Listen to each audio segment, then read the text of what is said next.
Nuevamente, buenas tardes. ¿Cómo estamos? Bendecidos. Amén. Amén.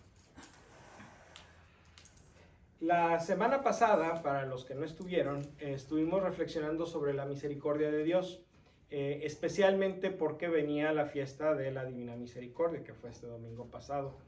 Entonces, hay algunas devociones particulares a la Divina Misericordia, como son la Coronilla de la Misericordia y la Novena de la Divina Misericordia. Y para los que quieran aprender a rezar estas devociones, tengo ahí junto a la puerta unos papeles. Uno es una sola hojita con la coronilla y otras son 2 hojas engrapadas con la novena. Entonces, si no estuvieron o si necesitan una copia extra, por favor, antes de irse, tómenla. Hicimos esta reflexión de la Divina Misericordia la semana pasada precisamente porque venía la fiesta de la Divina Misericordia. Pero hoy queremos retomar el tema del tiempo litúrgico en el que estamos. ¿En qué tiempo litúrgico estamos? En la Pascua, muy bien. ¿Cuánto tiempo dura el tiempo de Pascua? 40. Bueno, son 40 entre Pascua y la Ascensión. Y luego otros, ¿cuántos? No, entre Ascensión y Pentecostés. Son 10 más, sí. Para completar 50 días entre Pascua y Pentecostés. Ese es el tiempo de Pascua. Son 50 días, incluyendo los 2 días del extremo. Es el tiempo en que la iglesia celebra con mayor intensidad la resurrección del Señor. ¿Cuánto tiempo dura la Cuaresma? 40 días. ¿Y cuánto tiempo dura la Pascua? 50 días. Entonces, ¿cuál es más importante? La Pascua, por eso dura más, ¿verdad? Por eso dura más. La Cuaresma no tendría ningún sentido si no hubiera Pascua. La Cuaresma es la preparación para la Pascua. Pero la fiesta importante es la Pascua. ¿Y qué celebramos en la Pascua? La resurrección de Jesús. Vamos a hablar entonces un poquito sobre la resurrección de Jesús. Sabemos que Jesús resucitó porque a los primeros discípulos hubo quienes les anunciaron que Jesús había resucitado. En algunos evangelios dice que son ángeles, en otros dice que nada más dice un joven, que pudiera ser un ángel, pero el texto no lo dice. Pero eventualmente los evangelios nos empiezan a relatar apariciones de Jesús, cuando Jesús se deja ver por sus discípulos. Y estas apariciones, aunque son varias, tienen algunos elementos en común. Entonces vamos a leer algunas, no todas, vamos a leer algunas para ir viendo cuáles son estos elementos, ir viendo cómo se parecen unas apariciones a otras y también un poco cómo son diferentes. La primera, vamos a ir con los evangelios por orden cronológico, es decir, vamos a empezar con el más antiguo, con el primero que fue escrito. Entonces vamos a empezar con Marcos. Marcos capítulo 16, versos del 9 al 11. ¿Quién lo quiere compartir? Marcos 16, del 9 al 11.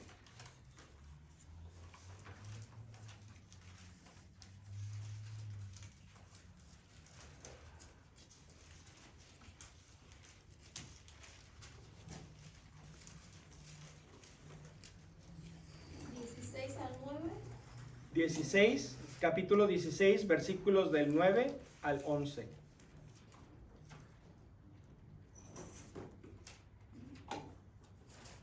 ¿Quién ya lo tiene? ¿Usted? Adelante, pues, por favor. Del 9 al 11. Okay. Del 9 al 11. Dice, apariciones y conclusión del Evangelio. Jesús pues resucitó en la madrugada del primer día de la semana. Se apareció primero a María Magdalena, de la que había echado 7 demonios.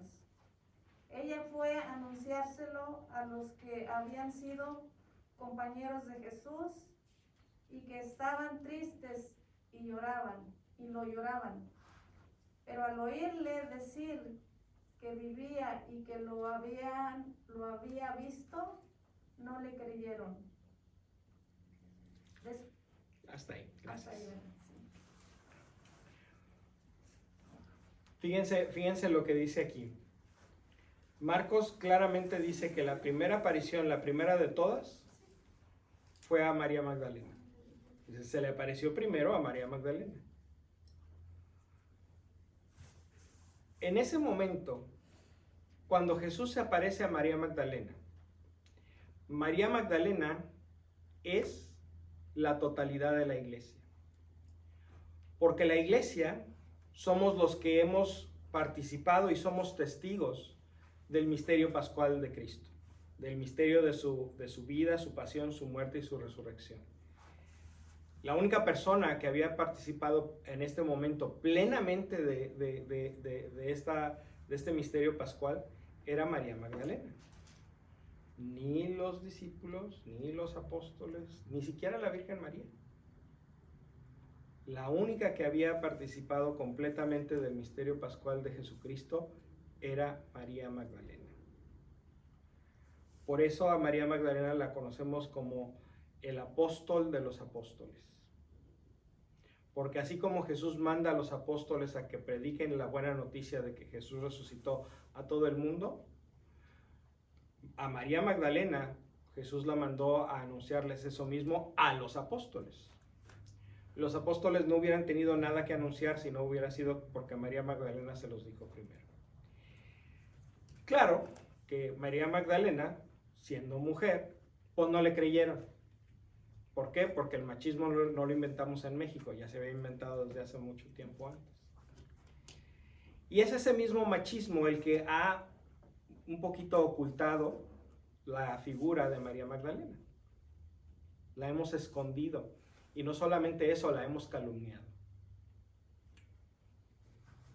Porque, a ver, díganme, ¿a qué se dedicaba María Magdalena antes de conocer a Jesús?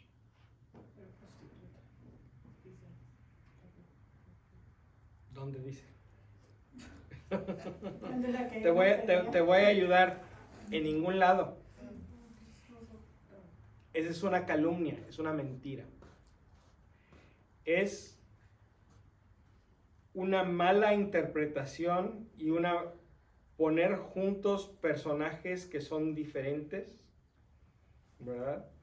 Para hacer de muchos personajes una sola persona y además asumir que cuando se dice que es una mujer pecadora, el único pecado que pudo haber cometido era la prostitución. Ahora a ustedes les pregunto, ¿es la prostitución el único pecado que existe? No. Entonces, ¿por qué cuando dice el Evangelio era una mujer pecadora, lo primero que se nos ocurre a los hombres es que era una prostituta? Porque se esconde bien fácil así. Oh, es pecadora. Porque todos somos pecadores y eso es lo más grave. Me imagino que frente a los hombres de su tiempo el peor pecado era ese, ¿no? La prostitución.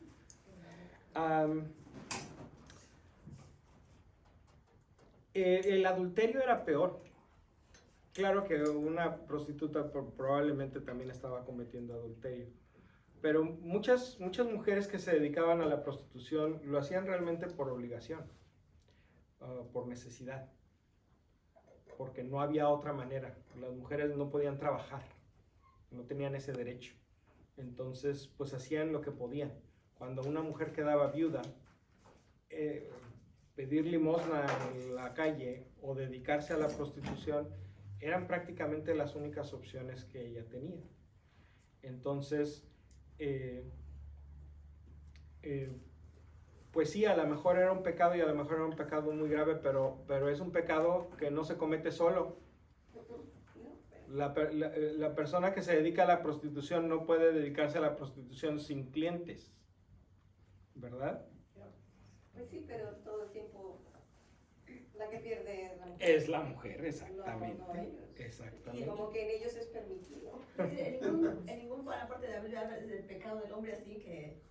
No, los hombres son que mentirosos, ladrones, asesinos, pero no pecadores de esa forma, ¿verdad? y también adúlteros. Pero los hombres tienen variedad de pecados. Las mujeres nomás saben pecar con la sexualidad. Es el único pecado interesante, por lo menos, de las mujeres. Entonces, pues para hacer más interesante la historia, acabó María Magdalena siendo prostituta. Siendo que en ningún lugar se dice. Para empezar, la María, que era una mujer pecadora. Bueno, la mujer pecadora del Evangelio de Lucas, no sabemos si se llamaba María. María, la que le lava los pies a Jesús, como la mujer pecadora en Lucas, pero la que le lava los pies a Jesús en el Evangelio de Juan, que sí dice que se llama María, era María, la hermana de Lázaro y de Marta, ¿se acuerdan? Ah, pues esa María no es María Magdalena, es María de Betania. Magdalena quiere decir una persona que vive, o que nació, que vive, que viene del pueblo que se llama Magdala, ¿sí? Magdala, Magdalena. Entonces, María, que vivía en Betania, pues no puede ser María Magdalena, ¿verdad? Entonces, ni la mujer de Lucas, la pecadora que le lava los pies a Jesús, es la misma que le lava los pies a Jesús en el Evangelio de Juan. En el Evangelio de Juan sí se dice que es María, pero no María Magdalena, María de Betania. Y en el Evangelio de Lucas no se dice cómo se llama la mujer, y sí se dice que es una mujer pecadora, pero no se dice cuál es el pecado del que se estaba arrepintiendo. ¿Sí? ¿Sí se fijan cómo no se vale poner todas esas personas juntas en el mismo personaje de María Magdalena? Es que uno oye María y dice, pues es la misma, esta es. Pues sí, pero hay algunos pasajes del Evangelio que dicen María Magdalena, María la de Santiago, y la otra María, y la María de la de... O sea, todas las mujeres se llamaban María. O sea, desafortunadamente no había mucha creatividad para ponerle nombre a las niñas. Todas acaban siendo Marías. Entonces, yo el año antepasado, mis alumnos del diaconado, era un grupo de 7 parejas, y tenía 3 Antonios. Entonces, Antonio, pues la mitad de la clase se decía, mande. Así pasaba con estas historias.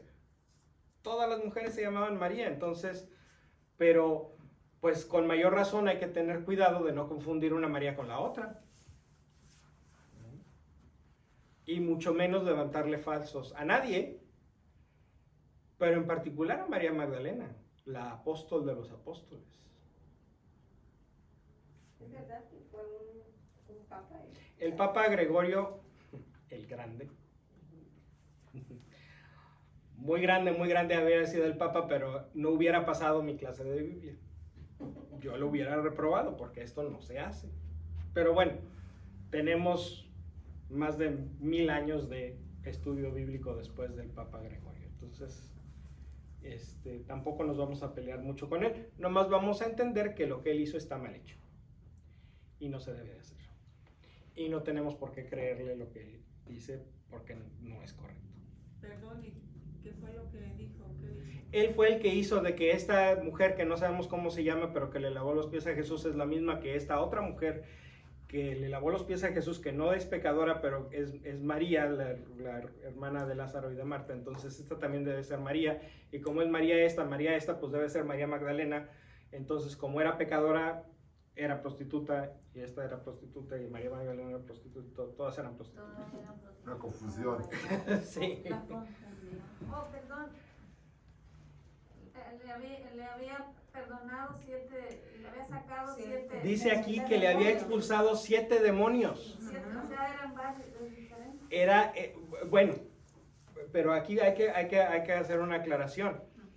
¿Se acuerdan lo que significa el número 7? Perfección. Perfección, o sea, eran un montón de demonios. O sea, el decir que le habían echado 7 demonios, quiere decir que esta pobre mujer estaba infestada. Pero ahí les va. Esta es la clave para darnos cuenta que María Magdalena no era una pecadora. ¿Por qué digo esto? En la manera de pensar del pueblo judío, las cosas malas te pasaban por 2 razones. O porque pecas y entonces Dios te castiga, o porque un demonio o 2 o 3 o 7 o 1000, porque los demonios, las fuerzas demoníacas, te atacan, te invaden y te hacen que te pasen cosas malas. Esas eran las 2 razones por las que te podían pasar cosas malas, ¿sí? Porque Dios te estaba castigando o porque los demonios te estaban atacando. ¿Por qué? ¿Por qué pensaban esto? Acuérdense que en este entonces no se conocían las enfermedades mentales. Entonces, imagínense una persona que padece, vamos a empezar con algo sencillo, epilepsia. Que de repente de estar bien empieza a temblar, empieza a perder el control de su cuerpo y empieza a convulsionarse. ¿Qué le está pasando? ¿Qué le pasa? Esta persona no ha hecho nada malo, Dios no lo puede estar castigando así. Ah, es un demonio. Piensen ahora en una persona que tiene depresión. Una persona que de estar bien de repente se empieza a sentir triste sin ninguna razón. Nadie se murió, nadie perdió su trabajo, nadie... Y se tira a la tristeza. Ahora sabemos que la depresión es una enfermedad del cerebro que no tiene nada que ver con el carácter de una persona, que no tiene nada que ver con la fe de una persona, que no tiene nada que ver con la madurez de una persona. Así como la diabetes es una enfermedad del páncreas y nadie tiene la culpa de que el páncreas se descomponga, así también la depresión es una enfermedad del cerebro y nadie tiene la culpa de que el cerebro se le descomponga. Pero esto lo sabemos ahora. En ese entonces no había una explicación. Y esta no es una persona pecadora. Dios no la puede estar castigando con esta tristeza.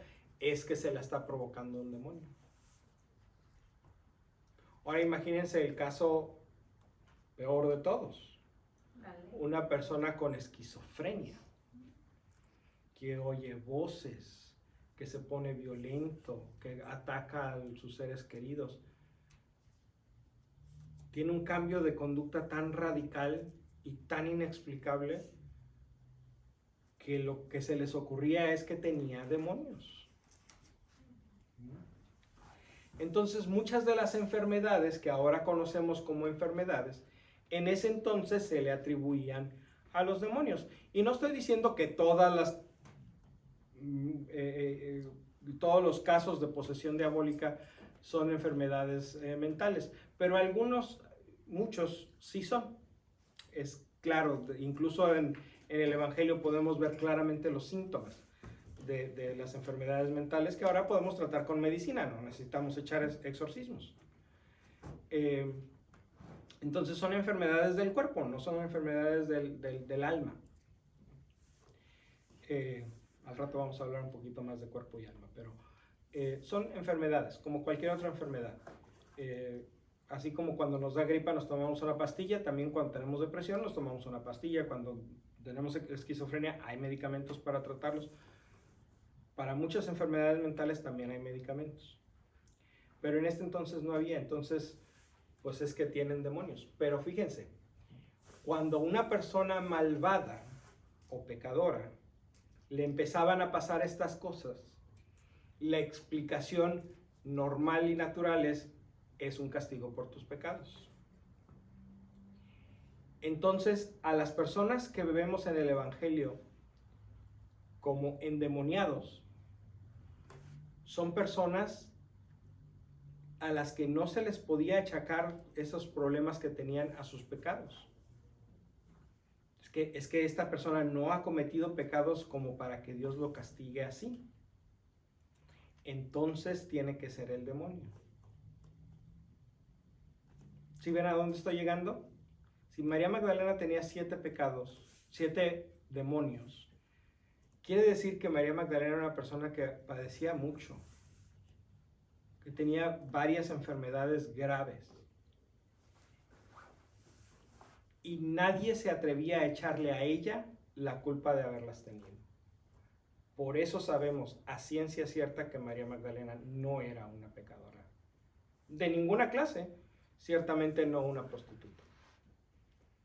Porque si hubiera sido eso, hubiera dicho, sí, María Magdalena tenía un montón de problemas, pero porque era una pecadora y Dios la estaba castigando. No diría que Jesús había expulsado de ella 7 demonios.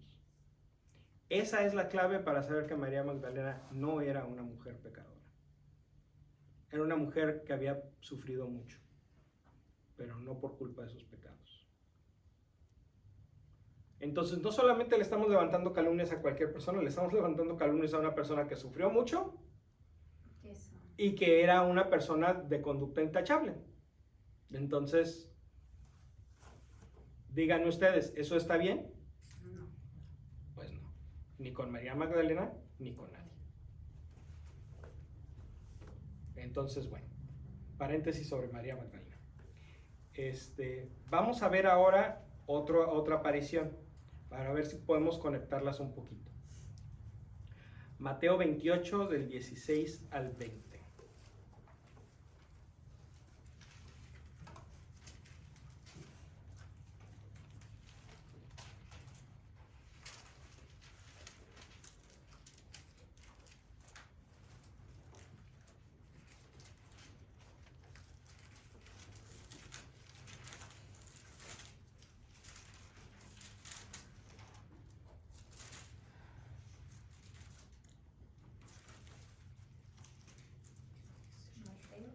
Mateo 28, versos del 16 al 20.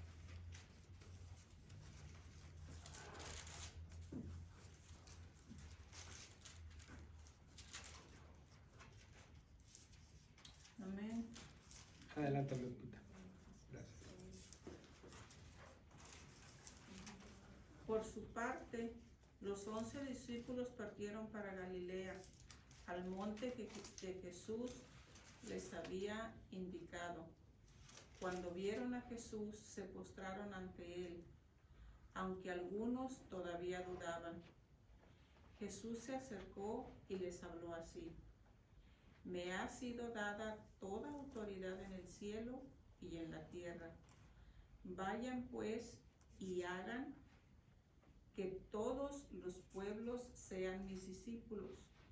Bautícenlos en el nombre del Padre, y del Hijo, y del Espíritu Santo. Y enséñenles a cumplir todo lo que yo les he encomendado a ustedes.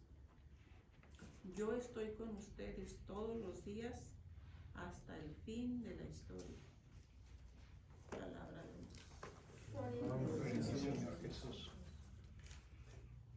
Con estas dos historias quiero empezar a señalar algunos puntos. Piensen ustedes cuando están esperando una visita de a una persona muy querida.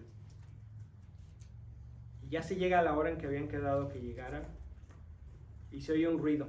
¿Qué es lo que piensan? Ya llegaron, ya llegó, porque lo están esperando, ¿verdad? Desean ansiosamente que esa persona llegue y por lo tanto cualquier cosa que pudiera hacer dicen, es ella. Cuando María Magdalena fue a contarle a los discípulos, vi al Señor, ¿le creyeron o no le creyeron?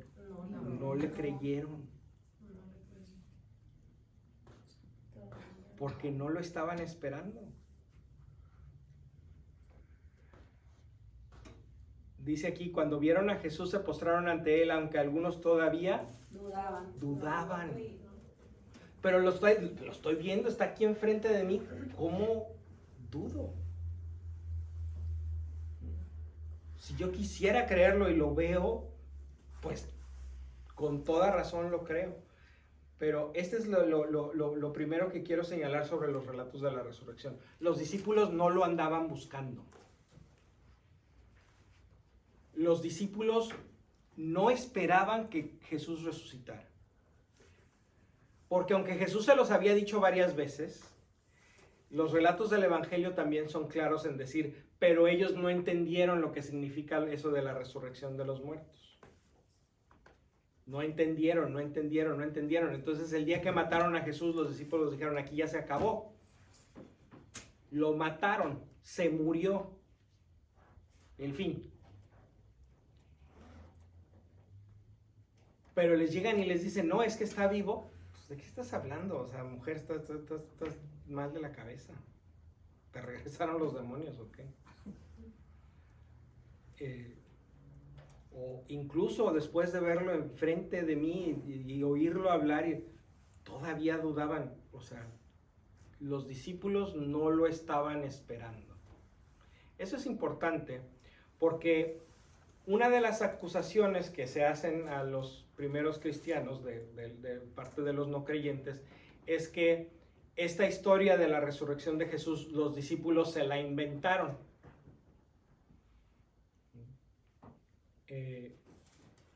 Pero los relatos nos dejan claro que los discípulos no estaban pensando en esto y les costó mucho trabajo creerlo. Entonces es muy poco probable que a los discípulos se les hubiera ocurrido algo que no se les estaba ocurriendo antes. Es muy poco probable que este sea un invento de los discípulos. Quiero yo leerles Lucas 24 del 13 al 35, que por cierto es el evangelio de este domingo.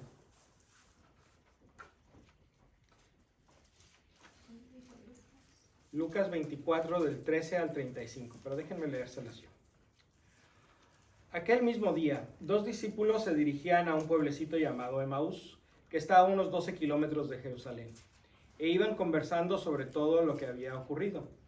Mientras conversaban y discutían, Jesús en persona se les acercó y se puso a caminar con ellos, pero algo impedía que sus ojos lo reconocieran. Él les dijo, ¿de qué van discutiendo por el camino? Se detuvieron y parecían muy desanimados. Uno de ellos, llamado Cleofás, le contestó, ¿cómo? ¿Eres tú el único peregrino en Jerusalén que no está enterado de lo que ha pasado aquí estos días? ¿Qué pasó?, les preguntó. Le contestaron, todo el asunto de Jesús Nazareno.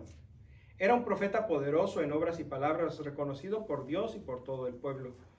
Pero nuestros sumos sacerdotes y nuestros jefes renegaron de él y lo hicieron condenar a muerte y clavar en la cruz. Nosotros pensábamos que él sería el que debía libertar a Israel, pero todo está hecho y ya van 2 días de que sucedieron estas cosas. En realidad, algunas mujeres de nuestro grupo nos han inquietado, pues fueron muy de mañana al sepulcro y al no hallar su cuerpo, volvieron hablando de una aparición de ángeles que decían que estaba vivo. Algunos de los nuestros fueron al sepulcro y hallaron todo como habían dicho las mujeres, pero a él no lo vieron. Entonces se les dijo, ¿qué poco entienden ustedes y qué lentos son sus corazones para creer todo lo que anunciaron los profetas? ¿No tenía que ser así y que el Mesías padeciera para entrar en su gloria?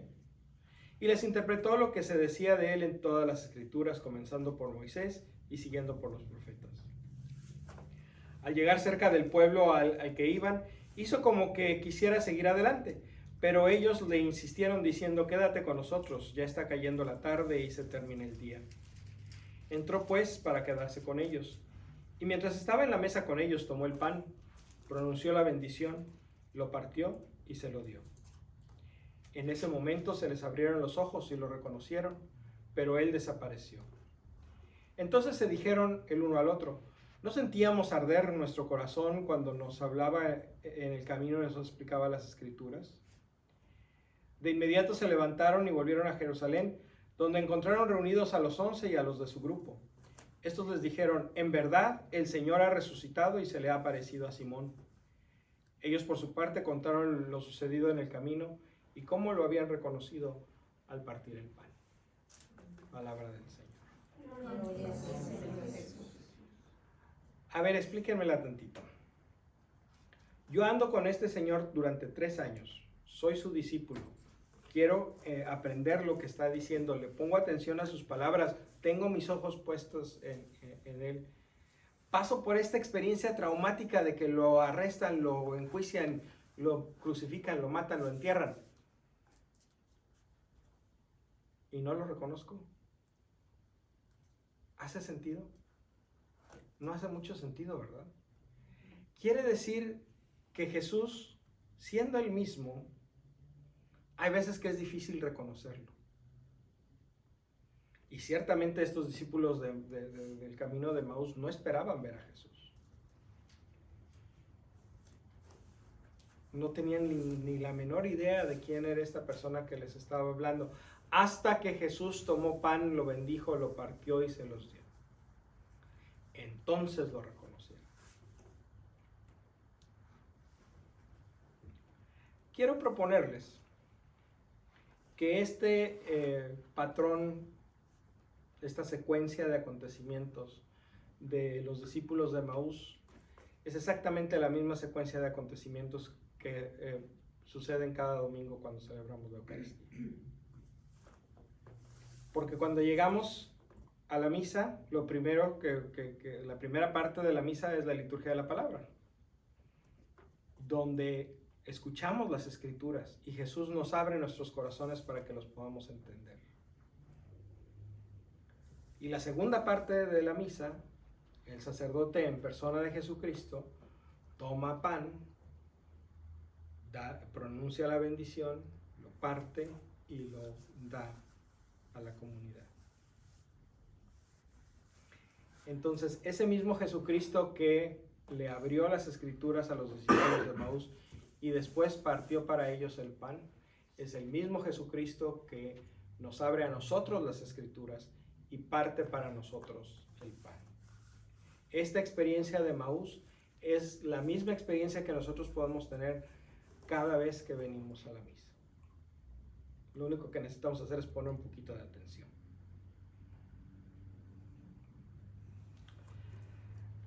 Pero se repiten lo mismo, los discípulos no lo esperaban, los discípulos no lo reconocen y al principio ni siquiera lo creen. Cuando se le aparece a María Magdalena, no lo dice, pero María Magdalena siente que su misión es ir a avisarles a los apóstoles, ¿verdad? Cuando Mateo nos narra la aparición en Galilea, Jesús les manda a sus discípulos, vayan por todo el mundo y hagan discípulos a todas las gentes. Y cuando los discípulos de Emaús reconocen a Jesús, lo primero que sienten es, necesitamos regresar con los demás para contarles, para decirles. Todos los encuentros con Cristo resucitado resultan en una misión, de ir a anunciar lo que acabo de experimentar. Todos.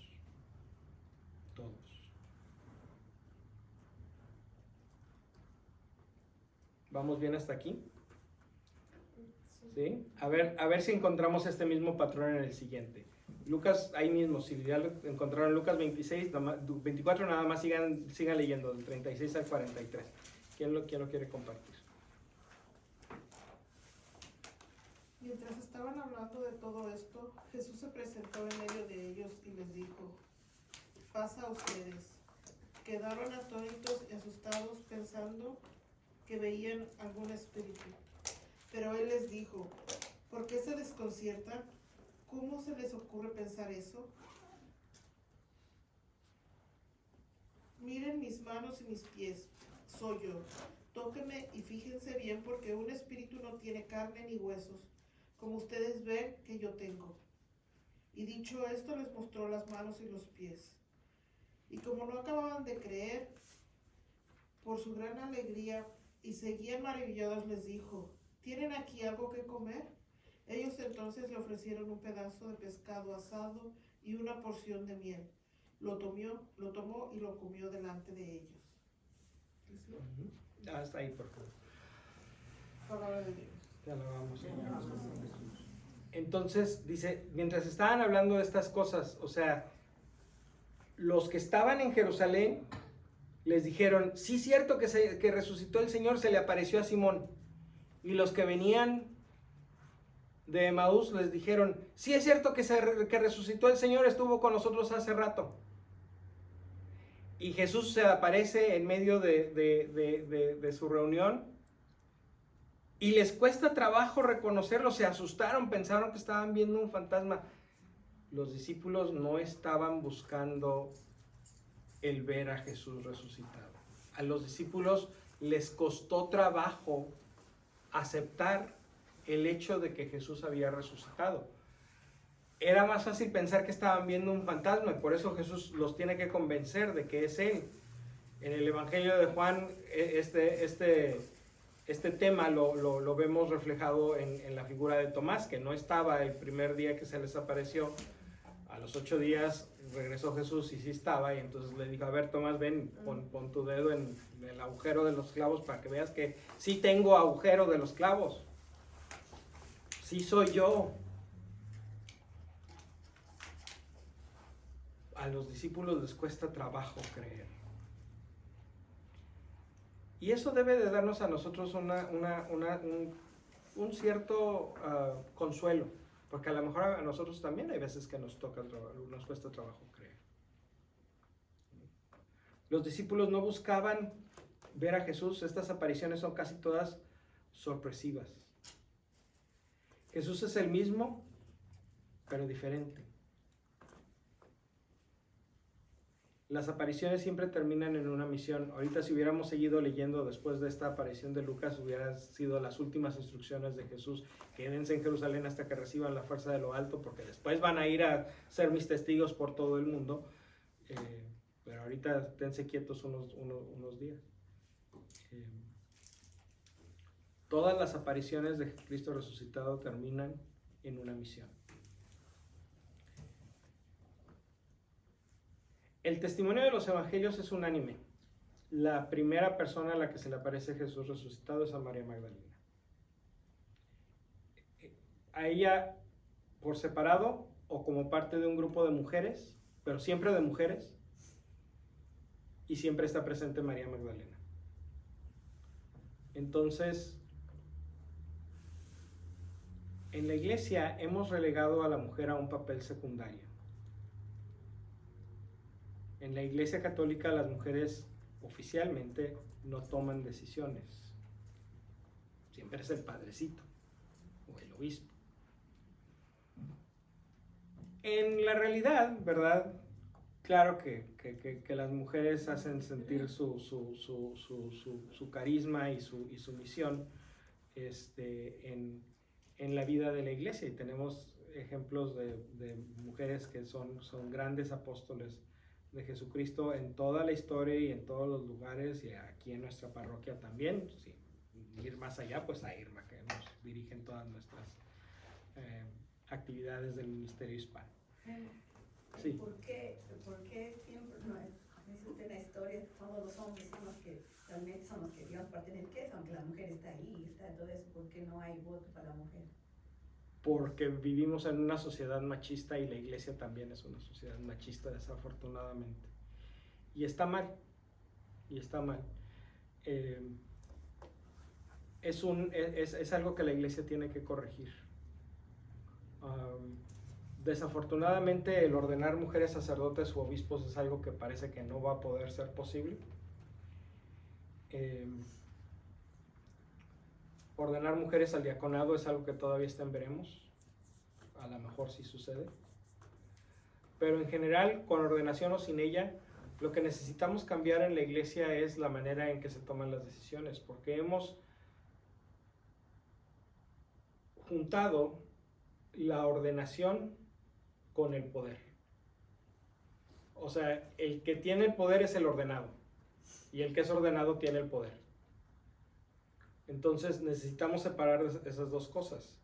El que es ordenado para ejercer un ministerio, y sí, efectivamente es un ministerio de liderazgo, de servicio en el liderazgo, pero no necesariamente tiene que ser exclusivamente el poder y la autoridad en ese ministerio.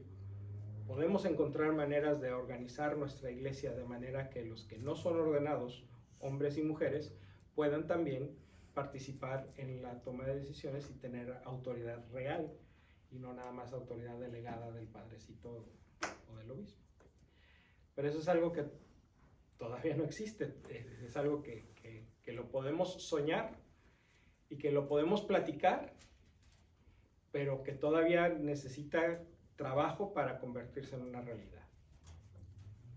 Y obviamente comenzamos aquí, o sea, en respetar a las mujeres en nuestra comunidad, en nuestras familias. Porque si no las respetamos en casa, ¿cómo vamos a querer que la iglesia las respete? Sí, Bueno, yo pienso que tiene mucho que ver en que en toda la historia bíblica siempre está hablando de puros hombres. Si empezamos, Claro. Dios creo que es hombre, y luego Jesucristo fue hombre, o si empezamos desde el principio de la Biblia, pues Adán fue hombre, luego Moisés, Noé, el padre Abraham, todos ellos, y después los jueces. Nomás hay por ahí unas 2 o 3 mujeres que fueron grandes ahí en la Biblia, pero en toditito. Entonces yo pienso que todo viene desde allá. Ah, claro, claro. Esto viene desde los principios de la historia, ¿Sí? pero eso no hace que sea justo. El que siempre hayamos cometido un error no significa que sea lo correcto, No, sigue claro, siendo un eso error. estoy de Pero acuerdo. tiene que ver con la cultura de ese tiempo, ¿no? También, sí. Porque antes de eso, o sea, la cultura fue un pueblo que tenía ese tipo de cultura Claro. y después a ese pueblo se le evangeliza, pero bajo esas condiciones. Ujú, definitivamente. Y precisamente porque es una cuestión de cultura, la iglesia tiene que escuchar a las culturas en las que está, ¿verdad? Cada vez más nuestra cultura de hoy está rechazando el machismo y la masculinidad tóxica. Y eso es algo bueno.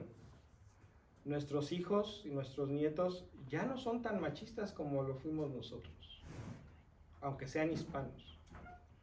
Ya empiezan a tener un poquito más de conciencia de la dignidad de la mujer. Entonces, vamos caminando como sociedad, creo que vamos caminando en la dirección correcta, pero la iglesia todavía tiene que alcanzar a la cultura en ese sentido. Y todavía hay mucho trabajo que hacer. Afortunadamente, el Papa Francisco llamó a un sínodo, que es sínodo quiere decir caminar juntos.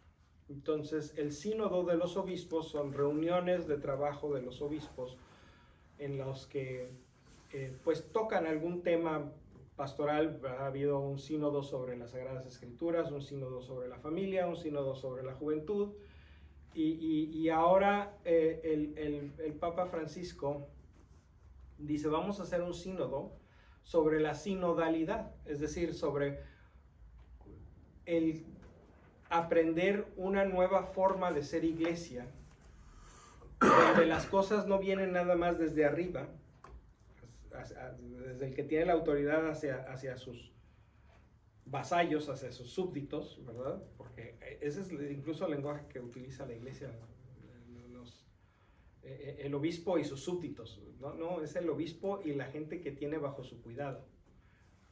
La gente de la cual él es responsable. No somos súbditos del obispo, estamos encomendados a su cuidado. Pero hasta el lenguaje necesitamos cambiarlo. Entonces el Papa Francisco dice, vamos no haciendo las cosas nada más así, vamos escuchándonos unos a otros, y al escucharnos unos a otros, vamos escuchando juntos la voz del Espíritu Santo para caminar juntos. Y desde el año pasado se comenzó este esfuerzo del sínodo, de la sinodalidad. Aquí en nuestra parroquia tuvimos una sesión, algunos de ustedes vinieron a la sesión del sínodo, donde se discutieron algunos temas, se recabaron las respuestas y las opiniones de todos, y eso se hizo un documento de la parroquia, y el documento se mandó a la arquidiócesis. Y la arquidiócesis tomó el documento de todas las parroquias y hizo un documento de la arquidiócesis. Y la mandaron a la Conferencia de Obispos Católicos de los Estados Unidos. Y los obispos católicos de los Estados Unidos tomaron los documentos de las diócesis y arquidiócesis de todo el país y las juntaron e hicieron un documento nacional.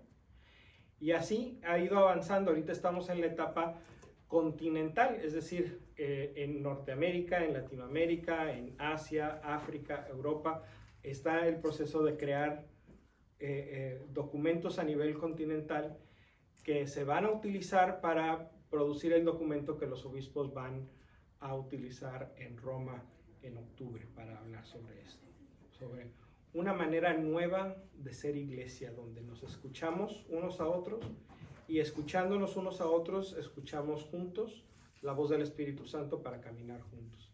Ese es un paso definitivamente en la dirección correcta.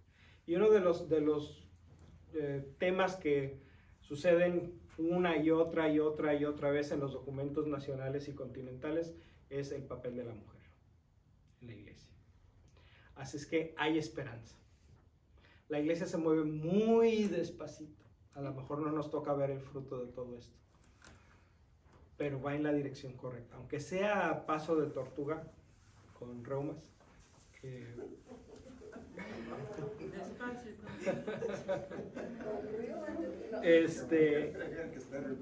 De todas maneras parece que vamos en la dirección correcta. Pues a ver si lo ven nuestros nietos. Ojalá que lo vean nuestras nietas. Nuestros nietos, ojalá que lo vean nuestras nietas. Para que se les reconozca su dignidad, sus talentos, sus dones y su liderazgo. Sí, que nos valoren. En la porque iglesia. ya ve que nosotros parimos nuestros hijos y pienso yo que somos más valientes que los hombres. Pues no sé si más, pero ciertamente no menos. Yo creo que es iguales. Iguales. A lo mejor iguales, distintos, pero con la misma dignidad, Sí, ¿verdad? sí, exacto. No estamos diciendo que no hay ninguna distinción entre hombres y mujeres, porque Dios nos creó distintos, pero con la misma dignidad. No es que haya creado a unos mejores que otros, a unos para estar por encima de otros. Eso ni siquiera está en la Biblia. Ni siquiera está en la Biblia. Por lo pronto lo que hay que hacer es ir educando a nuestros hijos, de que no es de que, sométela, es tu mujer y va a ser así. Eso no pasa. Cuando llegas de trabajar te sientas porque te va a servir. Tiene que atender. Sí. Eso no tiene que existir más. Eso era del pasado. Si te sientes, te vas a sentar a descansar tú solo hasta que descanses y te pares a cocinarte tu cena.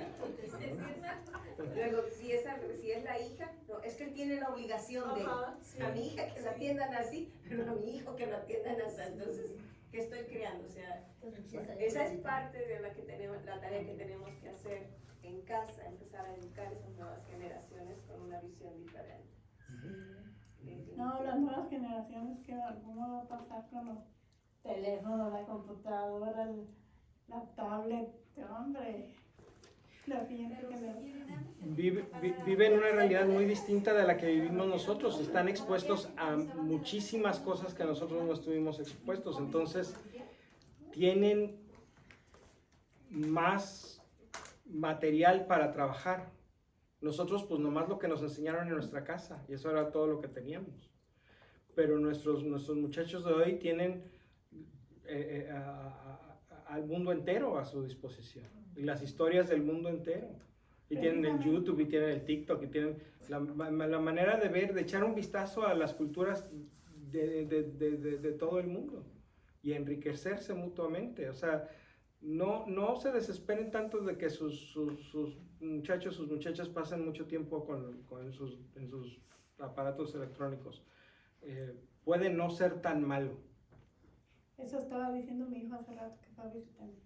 Dice, mamá, si nosotros, ¿te acuerdas? Si nos criamos con la computadora todo el día y tirando pistolas y eso, ¿y de qué estamos trabajando? Si no hubiera sido por eso no tengo el trabajo que tengo. Digo, cállate tú. Exactamente.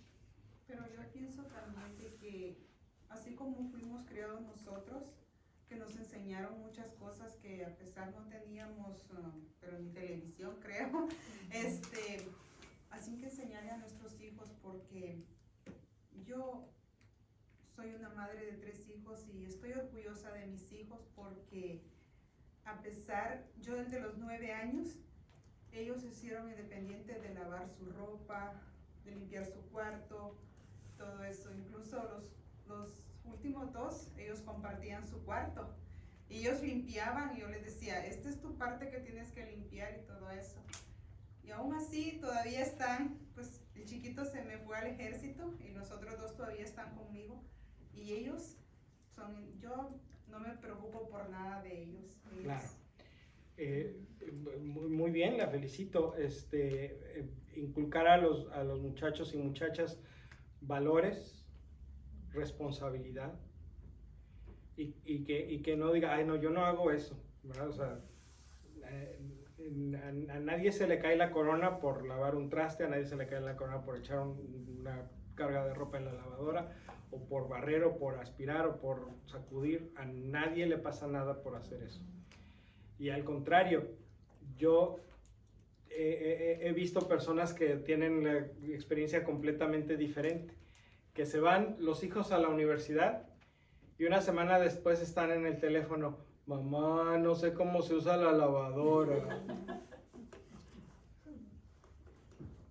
Pues ojalá que se haya llevado por lo menos una semana de calzones, porque si no ha lavado ropa en una semana y no tiene suficientes, quién sabe qué estará pasando ahí, imagínense. Pero a todos se enseñan, a todos.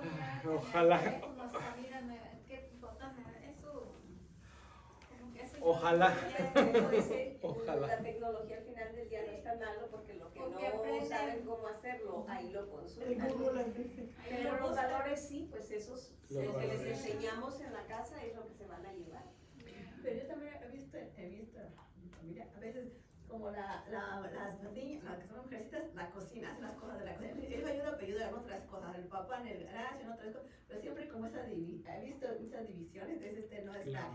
Ahí estamos poniendo otra vuelta, tú para allá y yo para acá, y no le dan como el rol igual. No importa si es hombre o mujer, tú usas trastes, tú puedes limpiar la cocina, tú puedes lavar baños, y a veces nosotros como mujeres que todavía tenemos eso de que el rol de mujeres son nada. Por eso decía yo hace un momentito, hay que es trabajo de nuestro nosotros. educar a estas nuevas generaciones donde haya esa Rol igual en la casa. esa igualdad, pero desde Claro. con nuestras familias, nuestros hijos, a quitarnos ese tabú de que o la niña tiene que atender a los hombres y los hombres llegan y dan órdenes. Ahí, ¿quieres comer? Ahí está la cocina. Y es que en una situación donde se hace esa distinción tan marcada, todos pierden. Porque al final de cuentas acabamos con hombres que no saben freír un huevo y mujeres que no saben ponerle gasolina a un carro. ¿Sí? Entonces, el hacer esa distinción de que hay cosas que son nada más para hombres y cosas que son nada más para mujeres, lo que hace es que estos no saben de lo que hacen estos y al revés. Entonces, ¿qué me quita yo saber estas cosas y también estas? Es mejor saber de todo, ¿no? Es mejor ser capaz de sobrevivir en cualquier situación, ¿no? Imagínense, o sea, de veras imagínense que hay una persona o sea, no estoy diciendo que un niño de 3 años sepa freír un huevo, pero un muchacho de 15, o sea, no hay ninguna razón por la que no sepa freír un huevo, ¿verdad? Dice mi hija, dice, ay, cómo me cae mal oír que digan, y tenía que ser vieja. El estereotipo de que las mujeres manejan diferente. ¿Verdad? ¿Por qué pasa? O sea, los estereotipos están mal. No debemos de usar estereotipos. Porque son generalizaciones que son injustas. Pero los estereotipos surgen de algún lado, ¿verdad? Y desafortunadamente nuestra cultura es un ejemplo de eso, donde hay muchas menos mujeres que manejan que hombres. Y las mujeres que manejan casi siempre han batallado para aprender a manejar. Entonces, no es que no sepan manejar bien, es que a lo mejor no han tenido oportunidades. Es que a lo mejor manejan de una manera diferente porque piensan de una manera diferente, porque van cuidando más, porque tienen otra visión de la vida. Pero eso no significa que esté mal, ¿verdad? Lo que tenemos que hacer es hacer que que las oportunidades estén disponibles para todos, para niños y niñas, para hombres y mujeres. Y que cada quien tome las oportunidades que quiera tomar sin que el ser hombre o el ser mujer le estorbe para tomar esas oportunidades.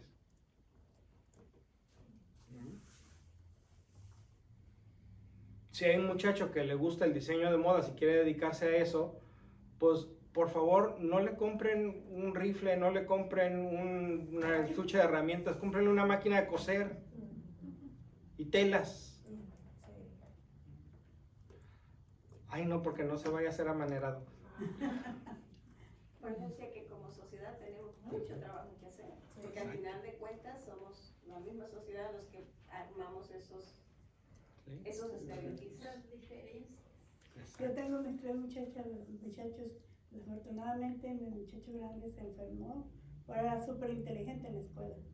Entonces el más chiquito, yo ya me voy de la casa porque yo ya no aguanto a mi papá. Mi papá nunca nos dejó ser niños ni nos deja ser jóvenes. Dice, yo ya me voy, dentro de 2 meses me voy, mamá, te aviso. Y me dice mi cuñado, Rosy, ya sabes que se va a Patria, pero es que mi hermano la friega, ya ni la friega, es cierto, no los deja hacerlo. Y dice, ¿estás enojada o estás triste? Le digo, yo no estoy ni enojada ni triste. Le dije, mi mamá me enseñó que los hijos uno los tiene que criar y dejar volar. Eres mala, me dice, voy a creer que no sientes nada ni enojada. Le digo, no, ¿y por qué me voy a enojar? Y el muchacho ahora que vino a visitarme se acuerda y dice, yo me fui, pero porque mi papá me era, mi papá está loco, dice. Le digo, cállate, entonces me fui. Y se fue y me dice mi hermano que se murió en paz descanse, dice, al rato va a venir, que lávame la ropa, que dame de comer. Le digo, no, porque desde que tenía 11 años ellos se lavaban solos y todo. Comida tampoco, porque yo trabajaba, me hablaba. Mamá, ¿qué hora vas a venir? Me faltan 2 horas de trabajo. Oh, pues yo ya me voy a hacer un macarrón en cheese, me voy a hacer un atún, no quién sabe qué. Y se fue y pues tiene 9 años que se fue y nunca ha vuelto. Bueno, pues eso significa que pudo sobrevivir, ¿no? Sí, le dije, te vas a hacer hombre, qué bueno, mijo, vayas a ser hombre, a pagar renta, a pagar biles, porque aquí no pagan nada. Gracias a Dios, por lo menos no ando haciendo cosas. Así es, así es. Bueno, vamos a regresar al tema de la resurrección. Uno de los elementos que tenemos en la historia de la resurrección es la tumba vacía. Las mujeres van a la tumba y la encuentran vacía y abierta. Y los apóstoles van, después de que vienen a contarles, van y ven lo mismo, la tumba vacía y abierta. Algunas personas dicen, es que la tumba vacía y abierta es prueba de que Jesús resucitó. Realmente no lo es. La misma Biblia sugiere una explicación alternativa. ¿Qué tal que los discípulos de Jesús llegaron, abrieron la tumba, se robaron el cuerpo, fueron y lo echaron quién sabe dónde, y después dijeron, ay, no está el cuerpo, entonces es que resucitó? Entonces la tumba vacía por sí sola no demuestra la resurrección, pero sí es una condición para creer en la resurrección. Sí abre la posibilidad a que Jesús haya resucitado. Porque si tuviéramos el cadáver de Jesús, pues no resucitó, ahí está el cadáver. Pero el que no esté el cadáver nos da permiso de creer en la resurrección, pero no lo demuestra ciencia cierta. Y esto es importante entenderlo porque muchas veces queremos tomar esa bandera de defensores de la fe, ¿verdad? Y zorrajarle la bandera a un ateo o a quien nos encontremos. Es que ¿cómo no vas a creer que Jesús resucitó si la tumba está vacía? Hay más explicaciones para una tumba vacía.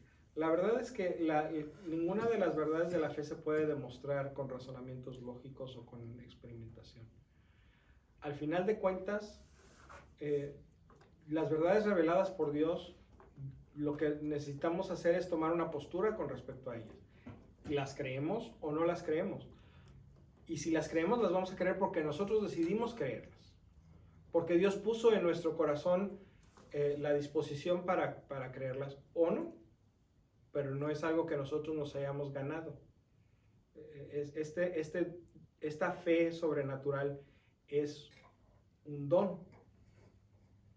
que Dios da a quien quiere. No porque se lo merezca, sino porque Dios quiere dárselo.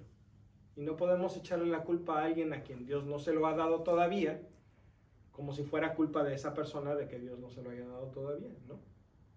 Entonces no hay necesidad de pelearnos con los demás, porque nosotros creemos de una manera y ellos creen de otra. Al final de cuentas, las verdades de la fe no se pueden demostrar. Es que en la Biblia dice, la Biblia es la palabra de Dios, pero la Biblia no habla con una sola voz. En la Biblia hay diferentes voces porque la voz de Dios se expresa a través de los diversos autores humanos.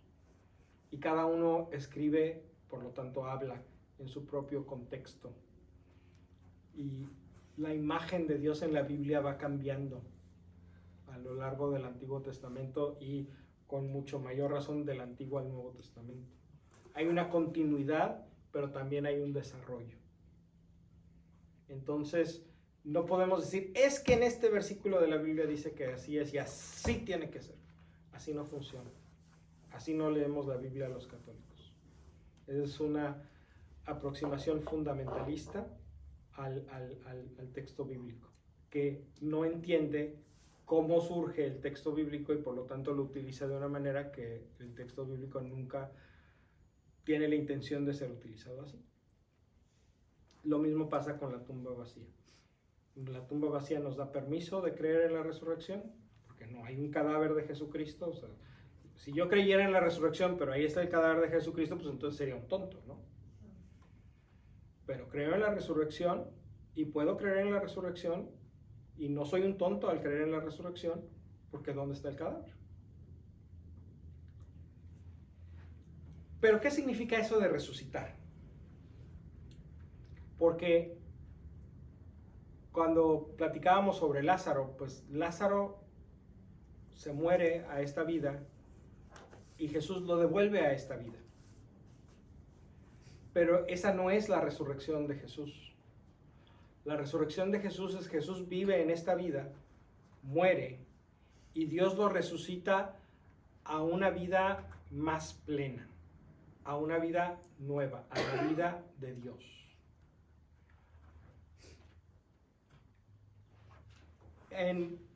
De muchas maneras, explícita o implícitamente, nos han explicado que cuando alguien se muere, es que su alma deja su cuerpo, se separa y entonces el cuerpo deja de funcionar y el alma se va al cielo. ¿Verdad que sí? Así nos enseñaron que esa es la muerte. Bueno, esas ideas de que tenemos dos pedazos, el cuerpo y el alma, que están unidos y por eso estamos aquí, y cuando se separan nos morimos y nos vamos al cielo, esa es una idea que no está en la Biblia.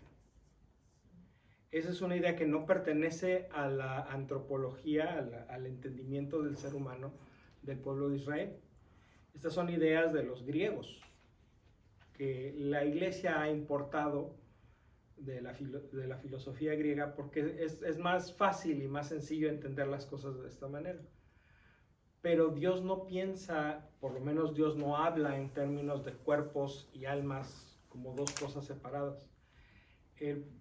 La antropología de la Biblia habla de un solo ser humano, sin distinción y sin división. El cuerpo es la facultad que tiene la persona para interactuar con los demás.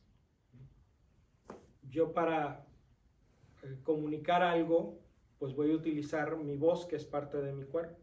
Aunque lo que yo quiero comunicar viene de mi alma, de mi espíritu, para poderlo sacar de mí hacia los demás, tengo que utilizar mi voz, o si lo voy a escribir, pues tengo que utilizar mis manos. De igual manera, si yo quiero recibir algo de los demás, pues puedo utilizar mis oídos, puedo utilizar mis ojos. En general, uso mis sentidos. Y cuando me muero, es que dejo de poder usar mis sentidos. No es que se me haya salido el alma, es que ya no funciona esa conexión con el mundo exterior. ¿Sí se entiende la diferencia? Entonces la resurrección entendida en términos de la antropología bíblica, y no necesariamente de la antropología dual de los griegos, es que Jesús recupera y potencia su capacidad de interactuar con el mundo y con los demás. Por eso, cuando Jesús se aparece a sus discípulos, déjenme leerles Juan 20. Este fue el evangelio que leímos este domingo pasado, como parte del evangelio. Juan 20, del 11 al 17. No es cierto.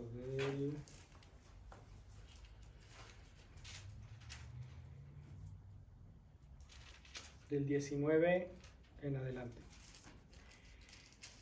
Ese mismo día, el primero después del sábado, los discípulos estaban reunidos por la tarde con las puertas cerradas por miedo a los judíos.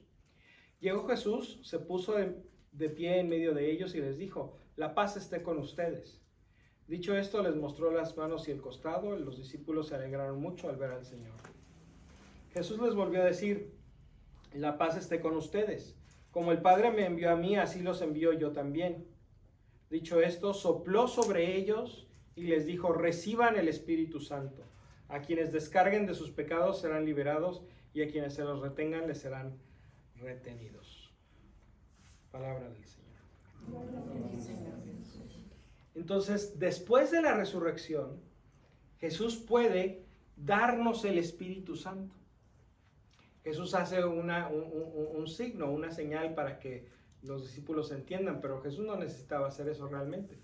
Soplar, ¿verdad? El Espíritu es el aliento de Dios. Es una remembranza de lo que cantábamos al principio. En el principio el Espíritu de Dios se movía sobre las aguas. Es el viento de Dios, el aliento de Dios. Es lo que la palabra espíritu en hebreo significa. Ruach es viento, aliento.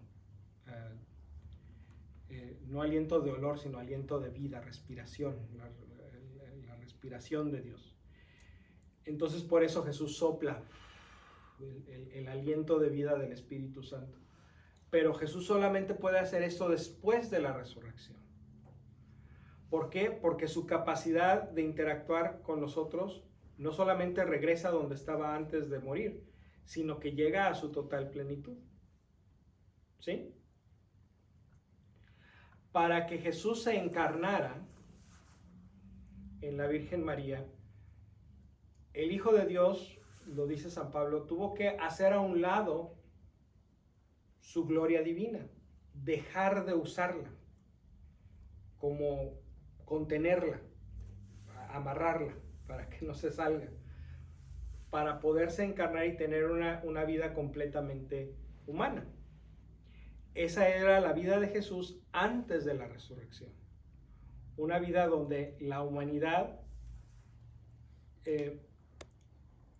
significaba que Jesús iba a tener limitaciones y que por lo tanto no tenía un ejercicio completo de su gloria divina, de su naturaleza divina. La tenía, pero la tenía contenida. Después de la resurrección, cuando la plenitud de la humanidad de Jesús le permite también tener acceso a la plenitud de su divinidad, entonces Jesús puede compartir con nosotros el Espíritu Santo. Entonces Jesús puede aparecerse y desaparecerse, ya no está limitado por el tiempo y el espacio. ¿Sí? ¿Hace sentido? ¿Y qué significa todo eso? Bueno, lo primero que significa es que al Dios resucitar a Jesús de entre los muertos, Dios está rehabilitando la pretensión de Jesús, la doctrina de Jesús, lo que Jesús predicó con su palabra y con su vida y con sus acciones. ¿Y qué fue lo que predicó? Bueno, Jesús predicó el reino, un reino que no es esa visión triunfalista que tenían los judíos de que iba a venir un gran guerrero a conquistar a los romanos y a expulsarlos y hacer que Israel fuera un gran país próspero y pacífico. Eso era lo que el pueblo de Israel estaba esperando, porque habían interpretado así las escrituras, que hablaban de un Mesías que venía a traer paz y prosperidad. pero el plan de Dios era más profundo que ese. Era un plan de Dios del que la paz y la prosperidad no era a nivel meramente físico y político y económico, sino que era una paz profunda y duradera en nuestra relación con Dios y con los demás. Esa es la paz que nos vino a traer Jesucristo. Eso fue lo que vino Él a decir. Y cuando Dios lo resucita de entre los muertos, Dios está dando su sello de aprobación de sí, así es mi reino, así como lo predicó Jesús. En segundo lugar, la resurrección de Jesús rehabilita la persona de Jesús. Jesús se presentó como el Hijo de Dios, el Hijo del Padre. Siempre se refirió a mi Padre, mi Padre, mi Padre. Y al Dios resucitar a Jesús, Dios confirma que Jesús es quien dijo ser. El Hijo de Dios, exactamente. O sea, lo que Jesús dijo acerca de Dios y lo que Jesús dijo acerca de sí mismo, la resurrección lo confirma como lo que Dios quiere que nosotros entendamos. Hay una identidad entre Jesús de Nazaret y el Cristo resucitado, es decir, se trata de la misma persona, pero también hay una discontinuidad en el sentido de que la resurrección no nada más es un regreso a la vida humana previa a la muerte, sino que es un paso hacia adelante, hacia la vida divina que Jesús nos quiere compartir. Porque Jesús quiere que nosotros tengamos por gracia lo que Él tiene por naturaleza. Jesús es desde siempre y para siempre el Hijo de Dios. Esa es su naturaleza, eso es lo que a Jesús le corresponde. Pero Jesús quiere que nosotros participemos de lo mismo, por eso somos adoptados como hijos e hijas de Dios, para que lo que Jesús tiene por naturaleza, nosotros lo tengamos por adopción. Pero eso es algo que Jesús solamente puede compartir después de la resurrección, porque tiene que compartirnos la humanidad plena a nuestra humanidad limitada. La resurrección, pues, es una primicia, es decir, es el primer fruto. Eso que vemos que Jesús es, eso también Jesús quiere que nosotros seamos. No más Jesús primero, porque las cosas son por su vuelta.